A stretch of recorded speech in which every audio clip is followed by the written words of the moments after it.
Good Thursday morning. Yeah, hey, Chief Meteorologist Al Conklin here, along with meteorologist Eric Garlick, and you're tuned into the First Alert. Now, we debuted this here at WBTV on Monday evening with meteorologist Lisa Villegas at 9 o'clock. Eric and I will generally be handling the morning one, which would be here at this time, about 8 o'clock on Thursday mornings. And Eric, the idea here is to maybe dig a little bit deeper into some topics that we sometimes don't have a lot of time to do while we're on air, but there's a lot of interest. Yeah, even the normal first, updates that we do during the week at 7:30, just kind of we're focusing on the forecast, not necessarily the why or, things that we like to talk about and kind of get you prepared for. Yeah, and we think that there's some interest here. We hear from you viewers that you want to know a little bit more about certain topics and certain subjects. And again, when we've got 2 minutes to do the weather during the weekend, in Eric's case, or for me during the morning show, we just don't have time to dig into these things that much. So this is going to be an opportunity. We thought, you know what?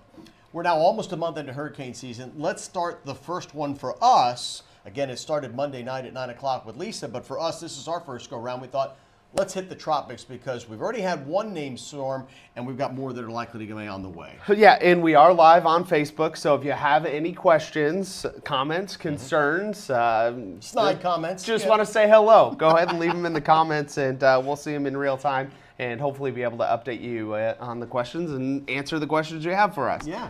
All right, so we're going to start up with the forecast. Now, this happens to be the forecast from NOAA, but I can tell you that this really coincides very closely with all of the major entities that sort of dip their toes into this. Not everybody is an expert on hurricane forecasts. You can be an expert on hurricanes in the short term, but these are folks that look at long-term signals. We're talking about people like Joe Bastardi with WeatherBell. We're talking about Dr. Phil Klotzbaum, his team at Colorado State. And of course, NOAA, AccuWeather. There are many, many that put out these long-range forecasts, Eric. But all of them have one thing in common this year. Above average. Above average. And one thing that's always true when it comes to hurricane season, it doesn't matter what these numbers say. If you have a hurricane, you get one. One. That's all it takes. And it's a bad season for you and, for the people around you. So that's something exactly to keep in mind. Right. I've always said that. I can remember 1992, there was basically one hurricane. It happened to be Hurricane Andrew, a Category 5, and I was in South Florida, so it can be tough. But all right, so here's what we're looking at. Named storms. The forecast from NOAA, and again, this is generally coincides with all the others, 17 to 25 named storms. Whew, that's a busy season. You think about it, the average for any season is 14. Now, this is going back over the last 30 years or so.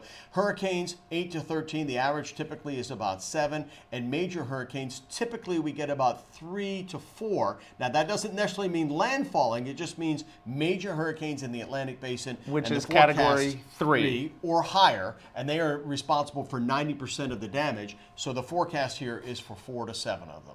And hopefully they stay out to sea and they don't bother us, which just because these numbers are high doesn't mean that they're necessarily going to make landfall and impact us. There's a lot of times where these, are fish storms. They're out in the Atlantic and they don't impact anybody. But again, if one of those major hurricanes does make landfall, that's something that you're going to want to know about. You're going to want to know about, but you're right. That's why I say the folks that dip their toes into this realm of forecasting, it's not for everybody. And I'm not a hurricane expert, and I'm not a long-range forecaster expert. We're meat and potatoes guys. Over the next couple of days, we're looking at forecasts. But because we need to understand this, just know that they're looking at the big basin. They're not saying, Myrtle Beach versus, Pawleys Island or, the Outer Banks versus the Crystal Coast. They're just saying the whole basin, this is what they're looking at. So one of the key ingredients to any active hurricane season is you've got to have water that's at least 80 degrees through a real thick layer for the development of these things. So we're looking at sea surface temperatures, and along the coast right now, the Carolinas, it's in the low 80s. Now you notice it gets deeper red as we get just offshore. Eric, that is the Gulf Stream. Yeah, the Gulf Stream, which comes from the Gulf, and we can talk about the Gulf Loop and the things that happen there, but we're going to focus on what's affecting us in the Carolinas. But all of that warm air just comes up the coast, or warm water comes up the coast, and that will feed any storm that does develop and move across those warm waters.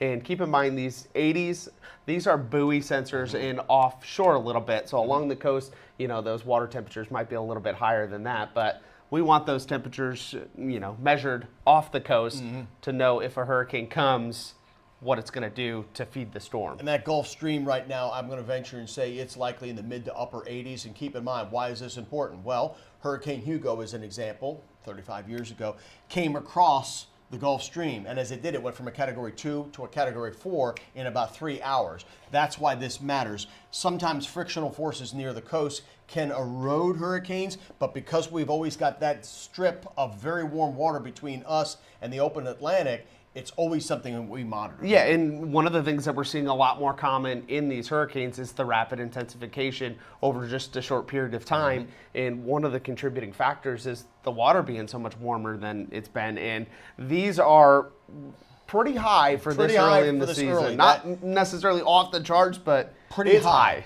And basin wide, they're high. And that's so that's one thing that says, okay, active season. Now, we got to look at the big picture, and we're seeing that right now. We're seeing water that's, this thermal layer is really warm. You get places in the Caribbean and the Gulf where it's in the upper 80s right now, the Gulf Stream, so it wouldn't take much. But again, that's just one element. When you're making a cake, you got flour, you have sugar, you have salt, you have bacon or baking powder or, whatever, butter.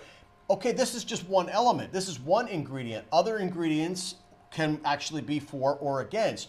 We've just come out of a very strong El Nino pattern, and an El Nino pattern typically blows the tops of the thunderstorms off because the wind is shifting across the Caribbean and the equatorial zone where these things grow.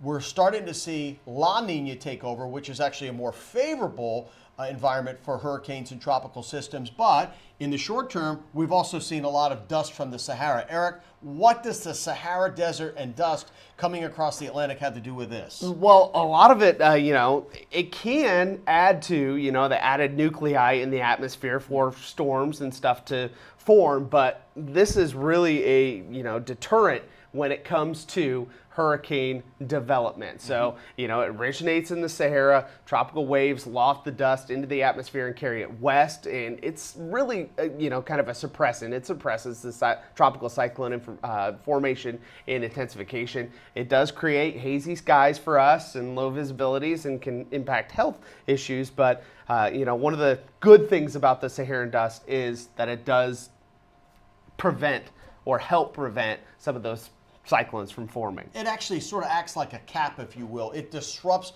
the formation. But do keep in mind, this is a natural thing, and this is not new. When I was in Florida, we'd see this all the time in South Florida. I worked down there for 3 years, and we would see, dust come across, and you could track it on satellite. You could see it in the air. And as you said, for some folks, it was sensitive to, asthma and respiratory ailments, it would be a hindrance to them. But for the most part, it just acted as a cap on the tropical waves. Keep in mind also, this has been going on for centuries and centuries and centuries. And one can argue that, well, they've done core studies that places like Cuba and a lot of the Caribbean islands, a lot of their dirt, their topsoil is actually Saharan dust that comes across, and it just gets rained down. So, this is a totally natural phenomena. But we do think, and this is typical for this time of the year, we do think this is going to start to abate, though, going forward. And so as we get deeper into the season, guess what starts to crank up? The hurricanes and the tropical systems. Yep. So here's the big picture right now, Eric. And we're looking at a disturbance in the Caribbean right now, and that's got some chance of development, but the one that really we're a little more concerned about is one that is out here over the open waters of the Atlantic. And this is kind of an odd place for this to develop at this time of the year. This time of year, and if you think back to the Saharan map that we just showed you, this is all south of where that dust is. So that Saharan dust is coming a little bit further north, toward the Lesser Antilles, but this is south and not hindered by that Saharan dust at all. But yeah, we typically don't see storms forming this time of year in this position. Yeah, so. See, this was a disturbance that came off the west coast of Africa. Nothing new there, but typically when we get what we call Cape Verde storms, and those are those islands that are just off of the coast of Africa, not the Azores, but the Cape Verdes, you don't see this really until deep in the season, and those are the ones that you may be tracking for days and days and days. This is a very unusual spot for this to be at this time of the year. Not impossible, but something we're going to watch. And I think, Eric, you had just seen the update before we came on. Was the Hurricane Center giving this like like a pretty decent chance of development. Yeah, right? it's red, so you go yellow, orange, and red, and it's in the red, so that usually means a 60% chance of development or higher. Not a slam dunk that it's going to develop, but definitely something that we're going to want to keep an eye on. And as we mentioned, Al, kind of an unusual place for this storm to form in June. This is more typical for June. Now, granted, we're a week away from July, less than that. So this is we're at the end of this month. But this is what we normally see, and this is exactly where Alberto formed. Right? Went into Mexico, Texas. We see that all the time this time of the year. These are the ones that are typically closer to land, not the ones out in the middle of the Atlantic. A lot of times you see them in the Western Caribbean. They impact the Yucatan Peninsula, Cancun, Cozumel, those kind of places. And then there's also an area that is always a little bit of a concern for us, and that's off of the coast of Florida and the Bahamas. We saw this just last weekend with L92, that little invest system that developed off of Florida, and it came onshore. It was getting all kinds of shear, and there was all kinds of dry air that got in that, so it didn't have a chance to develop, but it could have very easily. And if these storms do form here, they typically kind of go out to sea, really not curve back inland, because we're dealing with high pressures and things that kind of steer it off the Frontal coast. systems, yeah, that sort of thing. But again, those are the areas that we typically look at in June. Now, granted, we're almost to July, and so we're going to start to think more and more about places farther out to the east of us. So in the whole scope of things, where are we right now? Well, typically there's about a 6% chance of a named storm in June, about an 8% chance in July.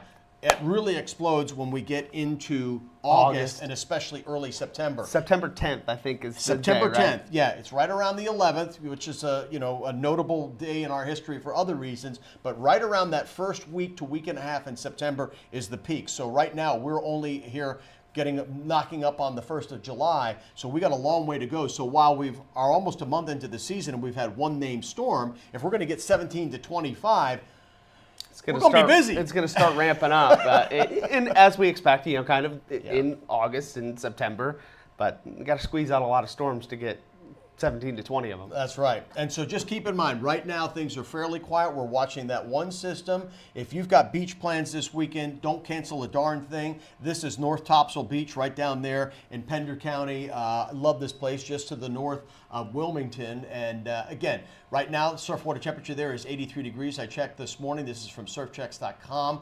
But if you've got weekend plans down at the coast, absolutely don't cancel a darn thing. Any of these storms that are going to be developing are going to be down the road a ways, and again, not impacting the Carolinas directly anytime soon. So don't at all cancel your beach plans. But so that's sort of a summary here of what we're seeing now in terms of activity. Coming up, I've got an update here to do on WBTV with today's weather and looking ahead to the weekend. But Eric and I just wanted to kind of give you a little synopsis of what we're seeing here with the start of hurricane season. Again, we're only a month into it. By the way, the season runs all the way through Thanksgiving. We got a long way to go. Long way to go, and just want to give a couple shout outs. Midland Fire and Rescue. I said appreciate the good flow of information. Of course, thanks for all you do as well. Yeah. And we got Melvin, good morning, and Cindy, good morning to you as well. So thanks for tuning in and chiming in. We'll be back again this time next week on Thursday at 8 o'clock. And of course, Lisa will have one Monday night at 9 o'clock. We're going to try, and if you've got topics that you want to know about, shoot us a text, shoot us an email, hit us up on Facebook and Twitter. We're both on there. And again, if you're something that you would like for us to dig a little bit deeper into, we will. Obviously, this is going to be a hot topic if we're going to have that busy of a year. So I know that we will be revisiting this, especially as we get deeper into the season and it gets more active. Hopefully, we'll say a prayer, keep our fingers crossed that we don't get impacted directly here, but we know that it's just probably a matter of time along the Carolina coast. Yeah, stay safe, and we're on here every morning at 7:30, so if you want updates on the local forecast as well, We'll do that. We'll have it for you. All right. Y'all Take be care. safe.